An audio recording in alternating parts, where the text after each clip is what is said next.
So you think you'd like to live in the tourist areas, do you?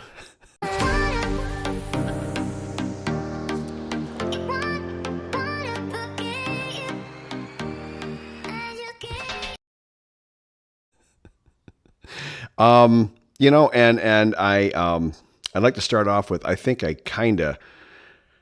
like to explain myself a little bit on that. There are times after watching my own videos, which I get sick of watching me, let me tell you, with all the editing required, that I give a bit of an impression that I really just like.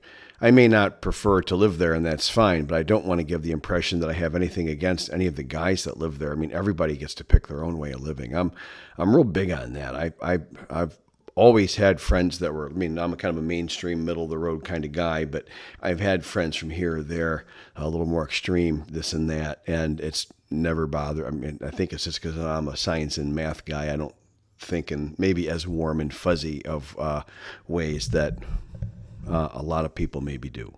But anyhow, so I'll start off with that. So apologies to anybody whose feelings were a little hurt over any prior video that I made in the last 3 or 3.5 years or however long it's been. Life in the tourist area. So I've never lived there. Let's start with that. And I have a few things to say on the more remote immersive lifestyle versus a tourist lifestyle. And my tourist lifestyle information will be coming from a little bit of me when I go and visit there, which I do multiple times every year, obviously. When we travel, we mostly travel to some type of tourist destination because that's where the beaches, the mountains, the nice restaurants, all that stuff is. I mean, not always, but often. And then my information will come from my Thai friends, which is really helpful. Probably most of it is still coming from that. And then, but in this case, a lot of the information, maybe a third, maybe half, maybe some big amount like that, is going to come from my friends here. And not so much friends, but guys that I've met that I've maybe known for a while. I wouldn't say we're friends. You call them acquaintances or whatever you're comfortable with. And they've lived there for several years, and they have their sort of version of how they see things. And so that's where we'll start off at. And most overwhelmingly, most guys choose to live in the tourist areas. And most of the YouTubing about Thailand is about tourist areas, but it's kind of from a certain perspective. And if you want to live a quieter, maybe calmer, maybe a little more boring lifestyle like what I do, if you kind of like that, and you might because you're watching my channel, then I would say maybe we'll have something to talk about today. Let's start off by where I'm talking about. So where I go pretty regularly, I kind of like Jomtien Beach. It's a beautiful beach. It's right next to, immediately adjacent to Pattaya. It's part of the Pattaya area. But it's shocking how it changes. It's almost like a force field or an invisible barrier. You walk a couple blocks down, and there's a certain kind of there's women at what they call the coconut bar, which is standing around under these coconut trees along the sidewalks waiting to be picked up for the evening or for a short time or a long time and all that.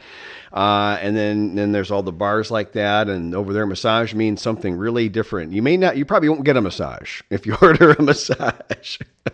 We're in Jomtien Beach. Never actually had a massage there, but there probably are real shops. I bet you there's real shops there. There's probably some naughty ones too, but if there is any of that stuff going on, and I'm sure there is, I just didn't notice it, it's a lot quieter and calmer and not in being shoved under your nose so much, which I don't really appreciate.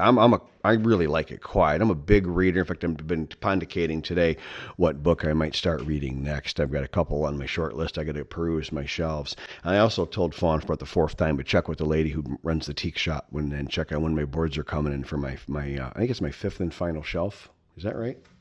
1, 2. Yeah, my 5th and final shelf. So I don't think we need to go to 6, at least not for the foreseeable future. So Pattaya, Jomtien Beach, Bangkok. I mean, Bangkok's not really a tourist area per se. It's a world-class business city, but there are a lot of foreigners there, so we could call it that. So primary, big English-speaking areas. I've never been to Hua Hin, but you probably Hua Hin would be maybe something like that. You Hua Hin guys can tell me if this fits or not. I have no idea. It's on my list to get to. Just haven't gotten to it. I've been a little busy. And then obviously, just basically anywhere where you see a lot of foreigners around, I suppose. But we'll kind of pick on Pattaya a little bit and use that as an example because I know it a little bit, and the guys that I talked to all were from there. So I'll kind of center the conversation on that, and if you go somewhere else, you can decide for yourself if you see that type of lifestyle. Because I couldn't tell you. Obviously there's a lot of expats that live up in Chiang Mai and other places up in Thai North and all that. But again, I hear it's not. I know that's not Pattaya because everybody says it's not. But anyway, you get the idea as we go along. So first thing is, I think it's a good idea to go there for your first. I would say, a year, at least 6 months for a bare minimum. And I really would suggest saying longer when you come here first, longer than 6 months in an English, I want to say primary, but it's not really true. It's all primarily Thai here, but in an area where there's a lot of English available, at least a year, and even consider a year and a half or two, while you learn some basic Thai, learn some basic customs, get your sea legs under you, your visa's all set up. Takes, I don't know what the heck, it takes I think it's 9 months or so until you're kind of getting onto your actual official visa, and people, oh my God, it's just checking in every, so often. And then you just keep going step by step. You're not like there at the office every day for 9 months. I mean, you go 3 months between visits once you kind of get settled, So don't think it's that bad. I don't think the visa is that difficult here. It's if no one tells you up front that it takes a long time, then you're frustrated that it takes a long time. And that was my experience. I had no knowledge. So I'm telling you, it takes a long time. Don't worry about it and don't let it stress you. Just enjoy your first, 9 to 12 months here as your visa all kind of comes together. That's what I would say. That's from memory. I could be off a little bit. I am not a legal visa guy. Okay. So there's that. And then, I think the big, where I'll address the elephant in the room first, where I get, the overwhelming majority of my direct messages and private messages and such from all you lovely subscribers, which I appreciate. And you guys are awesome. Again, the few people that I know that are YouTubers are relatively miserable when they talk about their subscriber base and their viewership and how carcinogenic it is. And you guys are all kind and supportive and nice. And I'm like, I don't know how I did this, but somehow we end up with all these cool people. So thank you all. But the biggest problem everybody talks about is the ladies, and you just have to understand that there's a giant industry here. There's one, as a nation, Thailand is tourism focused. I don't know if it's their number one industry or if it's clothing and electronics exports, but I'm not going to look it up because it doesn't matter to you and me, but it's big. It's got to be in the top 2 or 3 things they do here if it isn't number one.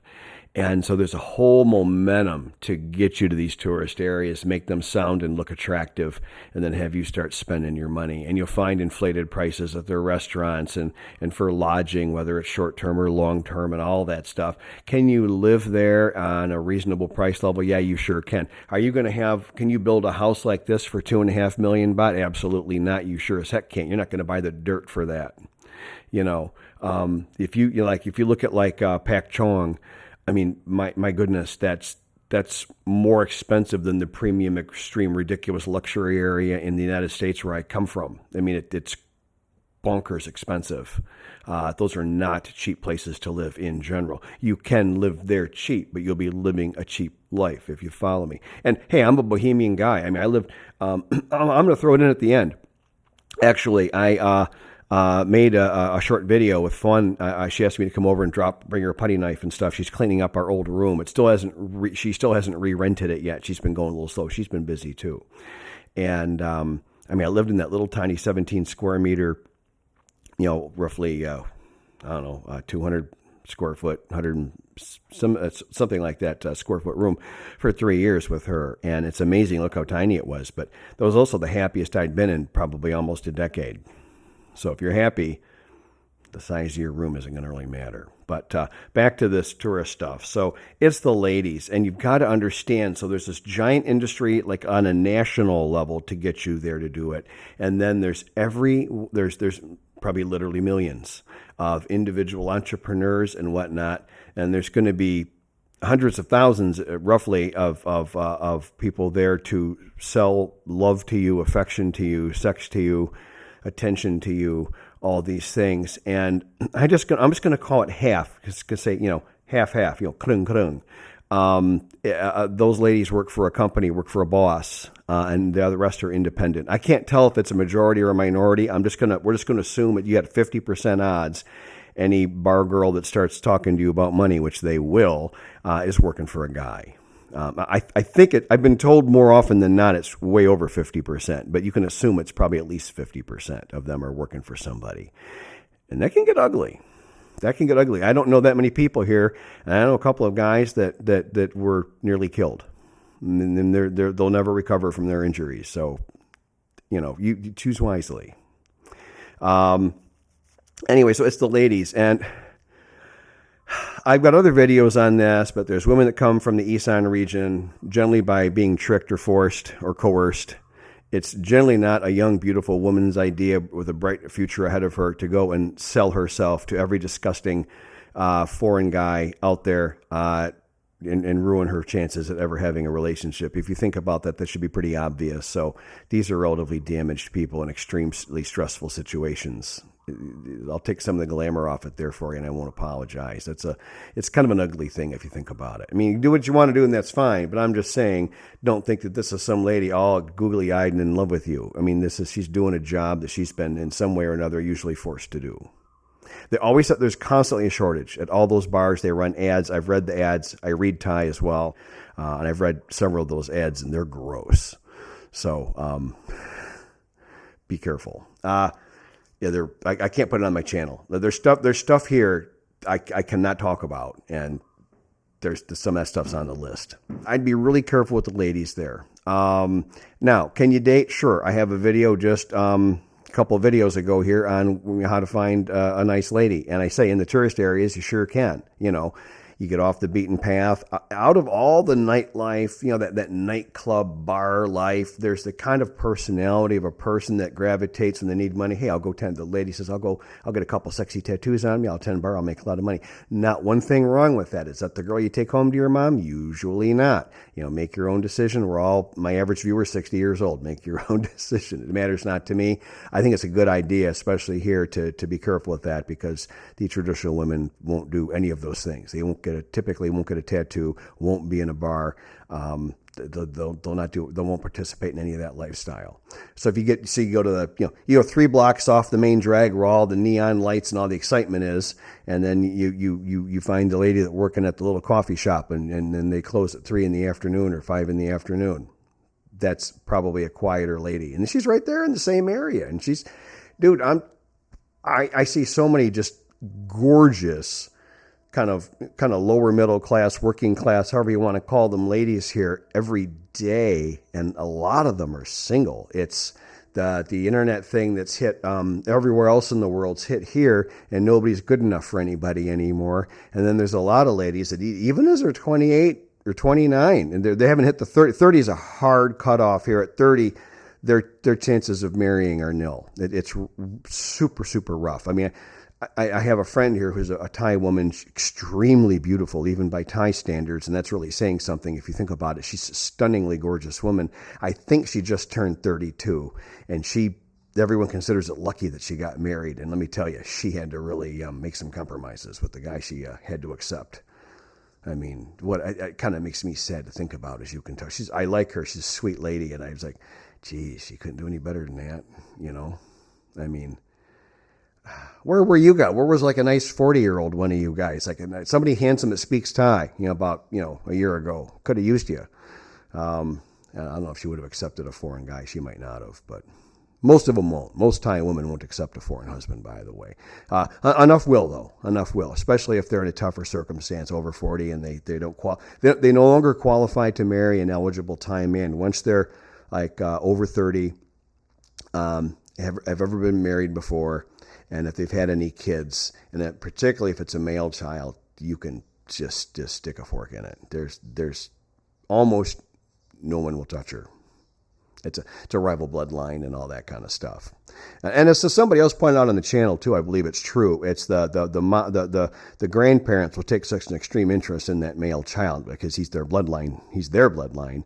The prospective new Thai husband doesn't want the baggage. He's probably smart to do that. Although in my case, being so much older than my Thai wife, Fawn, I'm 22 years older than her, and I speak the language pretty well. Actually, I get along with the whole family. But I've gone like full immersion. Like I bought the whole package. So I bought the car and the premium paint protection and the extended warranty. I bought the whole thing. Been a good choice for me. I'm really liking this. I'd be stick me in Pattaya. I'm miserable. I'll go for 2 days and enjoy the beach. Maybe 3. After 3, I want to leave. But everyone's different, and that's fine. But in my case, being so immersed, the boys are, her 2 boys respect the heck out of me as I have taught them that they need to. I was a Midwestern dad, so I didn't take any crap. I don't take any crap now. And the parents all know that, and they love me for it. I get like a ton of respect from the whole family, the aunts, the parents, Fawn, her friends. I get some kind of praise on a regular basis, just because by the boys' obvious behavior and respect and general fear of the wrath of me if they piss me off and if they've done wrong. And it's not like waking me from my nap. I'm tolerant of all that stuff. I'm not an ogre. But if they're supposed to be studying and I paid for a tutor and their grades are crap, yeah, you're going to lose your phone for 4 days and you're going to cry. I'll do that and I won't lose a moment's sleep over it. Stuff like that. Anyway, so life in the tourist area, as well as can I tell you, the biggest thing is being wary of the Westerners. And this will cut your relationship options with the Thais too. And I've seen that when I go into some expat heavy areas here in Korat, which is only a couple. But when I go there, the Thais respond to me very differently. And to be honest, I don't like it. And I've learned to avoid those areas. I just don't like being lumped in. I have no problem with somebody else and I'll lay their lifestyle, but I don't want the Thai people say, oh, Rob's one of those. Okay. No. So I just don't appreciate that. So I tend to go with just the Thai only areas. That's what I do. You might live in Korat for 10 years and you probably will never see me unless you're a gym rat, or you catch me at one of the malls, because the malls here are awesome. In the tourist areas, every single person that's lived there for more than a year has all told me the exact same super weird thing that I would have never thought of on my own. This I've never seen on my own because I don't know anybody from there for that length. I've never known anybody there for any length of time. I'm a pretty friendly guy. I mean, if somebody strikes up a conversation with me and they're able to hold a conversation, I'll do that. It's no problem. They could be with 2 barely legal ladies they bar find out for the evening, but if they can hold a real conversation, they want to talk about Moby Dick and what's the real message behind that novel, I'll also sit and talk with them.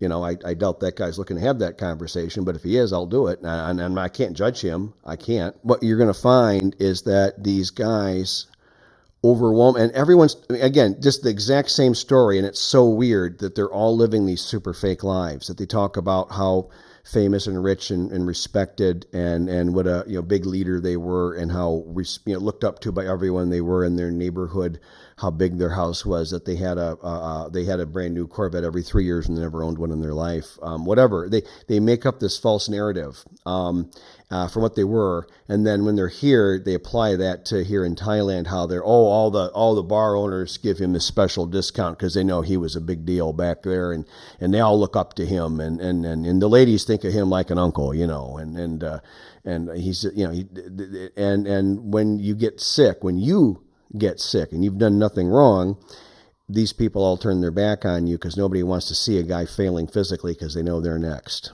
That is what every single person that I've ever had a meaningful conversation with about this, that's lived in the Pattaya area for specifically, they've all told me that exact specific, really weird story. So I'm sharing it with you because it can only be true. There's no way the dozen or so people that have all told me the exact same weird story didn't know each other. There's no way they somehow just said that to me randomly. So it's got to be true. So I would be careful of believing what people tell you in a tourist area. I'll armor you with that. And then I will tell you, and I will advise you to not share personal information. I would really stress for you, please don't share financial information about yourself. I get so many people here, I meet them. I don't know them from Adam. I bump into them at the gym. I bump into them at a coffee shop. And they're telling me, oh, yeah, my pension's so many dollars a month. I'm doing okay. I got, 400 grand saved. I'm doing okay. I don't know this guy. Maybe I'm a scammer. Maybe I'll set him up with one of my bar girls I'm running or something. I mean, what the heck? I mean, that is just not good security, good personal security when you're living overseas. I would advise you to be careful with all of that. Don't share personal information, and if you don't say you're sick or you're weak or you don't know how to fight or give nothing away that's anything that anyone could ever use against you. Please don't do that because it will get used against you. I've had that here, and it's a much calmer, much drastically less intensive an environment out here in the Karat area versus a tourist area. So that I know for an absolute firsthand fact. Guys will get weird here. Most people that come here because in my opinion, because they had to, because their money's that tight. They cannot live in their home country. I could live back in America, but I wouldn't be living a luxury lifestyle like this. I mean, I'm partly guilty of that. What I just threw at everybody else, I'm partly guilty of that too. I mean, I'm so much richer over here. My life is just so much more financially stress-free. I actually keep an apartment I share, and I pay the rent, my share, with my boy back home. But with the long winter, my bad back, and then not a whole lot of money to do anything else, really. And then really nobody to do it with because my friends are either dead, haven't retired, and they're never going to retire. I don't think I've got any that are like kind of retired like me. I don't think there were any. Isn't that weird? But there was nobody to do anything. It's just, and it's just kind of weird. So it was better fit for me here.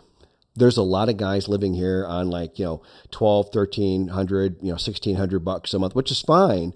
I don't have a problem with that. I lived on that for the first couple of years while I waited for my second pension to kick in. I have two, and one of them was actually like $1,300. And when the second one came in, some of my friends I made here stopped talking to me.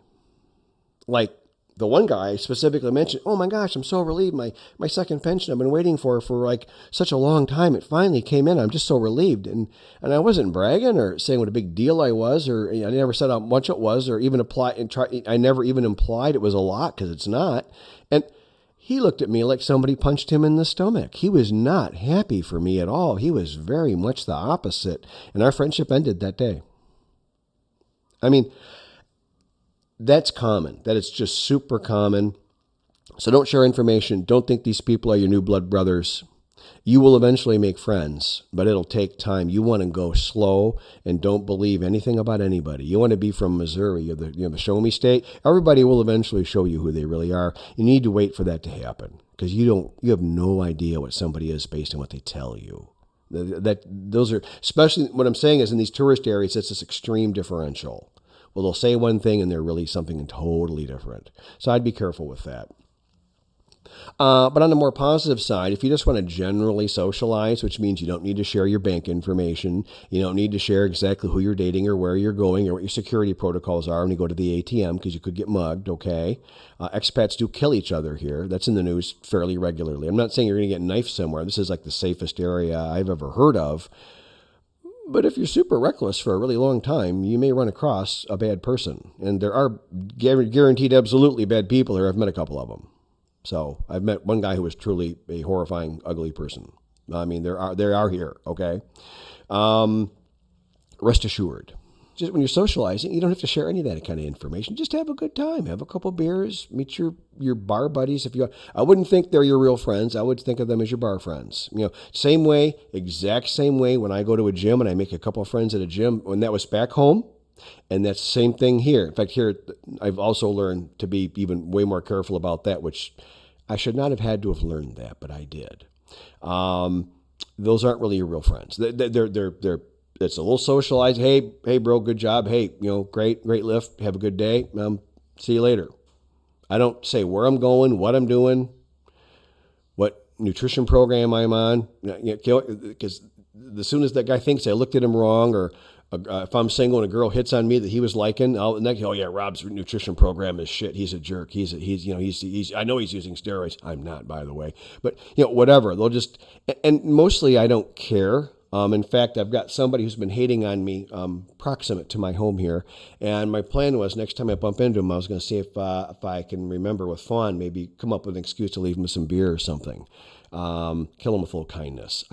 Because let me check. I don't care. All right. I'm not looking to encourage people to badmouth me around my retirement. That wasn't my retirement plan. I didn't write down, oh, I hope a lot of people will badmouth me. Let me write that down as a goal. I'm going to try and, further that. No. But I generally don't care. Okay. What else can I tell you about life in a tourist area? Yeah, you can live cheap there, but things are more expensive. Just be very, very, very careful with the ladies. The problem, here's the thing you want to think of. I saw this in a TV show once. It was really clever, but I think it's true. But I did learn it from an episode of The X-Files, so, asterisk. A lie is best sold between two truths. And I know, and we've seen that. I mean, I've seen that in real life. Somebody will tell you true things, slip in a lie, and then tell you more true things. You'll find that the bar girls are really good at that. They might be the most talented people at that. That's one of their absolute biggest and best tactics that they use, and they employ that mega successfully against us. So they do all their scamming in broad daylight, right in their daily life, right with their mom watching, and you're meeting their kid in the fifth date with her or whatever, and they flow from truth to lie so smoothly, you'll never catch it. So I would really urge you to not date anyone from that whole business there. Any of the bar, go, any kind of sex, girl, whatever you want to call it, alcohol-based, for God's sakes, drug-based, don't do that either, business. I would just, you do what you want, of course, but my advice would be to not date ladies from that world. That just no good will come from it. And you'll meet ugly people, no more ugly people. You'll just meet more and more ugly people. You'll get sucked down into that world where everyone is a real dirtbag around you. And then the one person that's just a little bit not as bad as all the others will look really good. And that's terrible for you. You want to be with a bunch of librarians or something. You want some boring people that you can trust.